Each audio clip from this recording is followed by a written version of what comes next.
আমাৰ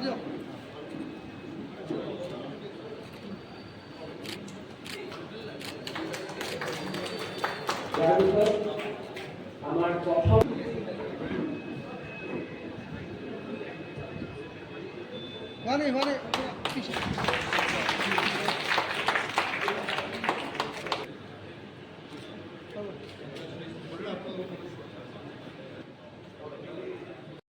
সন্মিলনৰ মাৰোৱাৰী যুৱ সন্মিলনৰ উদ্যোগত নগাঁৱত আজি যিহেতু আমি সকলোৱে গম পাওঁ ৱৰ্ল্ড ব্লাড ডনেশ্যন ডে, ইয়াত এটা ব্লাড ডনেশ্যন কেম্পৰ আয়োজন কৰিছে। আজি অত্যন্ত মই গৌৰৱ অনুভৱ কৰিছোঁ, তেখেতক ধন্যবাদ জনাইছোঁ। কাৰণ আমি সকলোৱে জানো যে তেজ দান এটা মহৎ দান আৰু প্ৰতিগৰাকী ব্যক্তিয়ে এই ক্ষেত্ৰত সজাগ হ'ব লাগিব। এটোপাল তেজে এগৰাকী ব্যক্তিৰ জীৱন ৰক্ষা কৰে। তেজ দানৰ ক্ষেত্ৰত সকলোকে মই আহ্বান কৰিছোঁ, ভয় খাব নালাগে।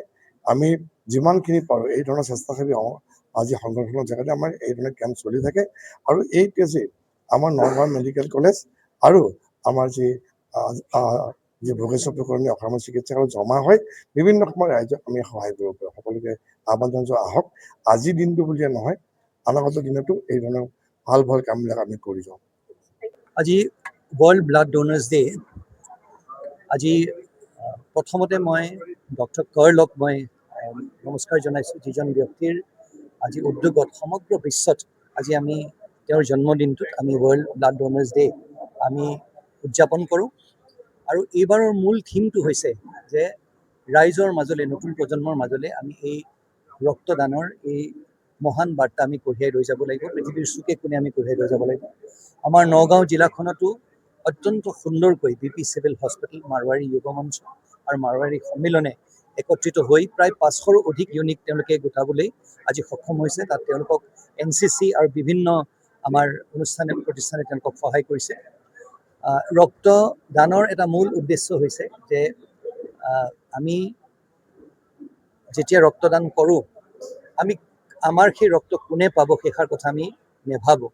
আৰু এনে এটি মহান কাম মই ভাবোঁ যে আমাৰ সকলোৰে সমাজখনৰ এটা গুৰু দায়িত্ব। আজি সংবাদ মাধ্যমৰ জৰিয়তে আমি সকলোকে ক'ব বিচাৰিছোঁ যে এই মহৎ কামৰ পৰা যাতে তেওঁলোকে বিৰত নাথাকে, যিমান পাৰে তেওঁলোকে যাতে আগবঢ়াই লৈ যায়। আৰু বিশেষকৈ নগাঁও জিলাখনত যাতে আমি এই বছৰ আমি দেখুৱাব পাৰোঁ যে আমি আগৰণুৱা আৰু গোটেই অসমত আটাইতকৈ বেছি যদি আমি ৰক্তদান কৰিব পাৰোঁ, তেতিয়া মই ভাবিম যে আমি প্ৰকৃততে সক্ষম হৈছোঁ। ধন্যবাদ।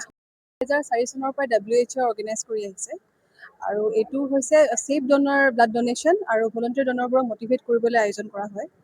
আৰু এইটো আমি আগতে অকলে কৰিছিলোঁ, কিন্তু এইবাৰ মানে আমি মাৰোৱাৰী চেমিনাৰৰ লগত কোলাবৰেশ্যন কৰি পেলাই এটা ব্লাড ডনেশ্যন কেম্প এটাও হৈছে সমান্তৰালভাৱে, আৰু এই মিটিংখনো আয়োজন কৰা হৈছে। এতিয়ালৈকে আমাৰ আই থিংক 20-20জন মানে কৰিছে আৰু আহি আছে মানুহ। তেওঁলোকে এফালৰ পৰা আহি থাকিব আৰু থাকিব। আপোনালোকে জানে যে আজি ৱৰ্ল্ড ডোনাৰ ডে ব্লাড। আজিৰ দিনটোত গোটেই ভাৰতবৰ্ষত মানুহে ৰক্ত দিয়ে। এই উদ্দেশ্যে মাৰোৱাৰী সন্মিলন নগাঁও শাখা আৰু মাৰোৱাৰী যুৱ মঞ্চ নগাঁও শাখাই ব্লাড বেংক BP চিভিল হস্পিটেলৰ লগত লগ লাগি চেণ্ট্ৰেলাইজড আমি আজি সন্মান জন্ম সমিতি ভৱনত এই অনুষ্ঠানটো পাতিছোঁ। ইয়াত আজি আপুনি জানিছে আমাৰ মুখ্য অতিথি হিচাপে সন্মানীয় আমাৰ স্থানীয় বিধায়ক শ্ৰীযুত ৰূপক শৰ্মা ডাঙৰীয়া চাহাব আহিছে, জিলা আয়ুক্ত শ্ৰীযুত দেৱাশীষ শৰ্মা ছাৰ আহিছে। SP ছাৰ কিবা এটা কামৰ কাৰণে আহিব পৰা নাই। আশা ৰাখিছোঁ ইয়াত আমি আজি কমেও 50জন ব্যক্তি আজি ইয়াত ৰক্তদান কৰিব আৰু বিভিন্ন সংগঠনে ইয়াত আহিছে। আপোনালোকে গম পাইছে যে আমাৰ ফালৰ পৰা আৰু BP চিভিল হস্পিটেলৰ ফালৰ পৰা যোনে বেছি ৰক্তদান কৰিছিলে তেখেতক আজি পুৰস্কৃত কৰা হৈছে। প্ৰথমত NCC, তেখেতে 190টা ইউনিট ডনেশ্যন দিছে। তাৰপিছত আছে ভাৰতীয় যুৱ মৰ্চা, তেখেতে তেখেতেও 100ৰ আশে-কাছে দিছে। তৃতীয়তে আছে 13পন যুৱক পৰিষদ, তেখেতে 90 ইউনিট ৰক্তদান কৰিছে। বাদ বাকী বেলেগ সংস্থাও আছে, কোনোবাই 30, কোনোবাই 20, তেখেতকো এতিয়া চাৰ্টিফিকেট দিয়া হ'ব। আৰু মাৰোৱাৰী সন্মিলন আৰু মাৰোৱাৰী যুৱ মঞ্চই ভৱিষ্যত আই ডনেশ্যনৰ, আপোনালোকে জানে মাৰোৱাৰী মানুহ ৰক্তদানৰ লগতে আই ডনেশ্যনো কৰে। কালি শংকৰদেৱ নেতালয়ৰ পৰা এটা টীম এই ভৱনত আহি গৈছে। তেখেতে চেণ্ট্ৰেলাইজ আই সংগ্ৰহ নগদ কৰা এটা ইচ্ছা প্ৰকট কৰিছে। তেখেতক আমি এটা জেগা দিম আৰু ইয়াতে আই ডনেশ্যন দিয়া হ'ব।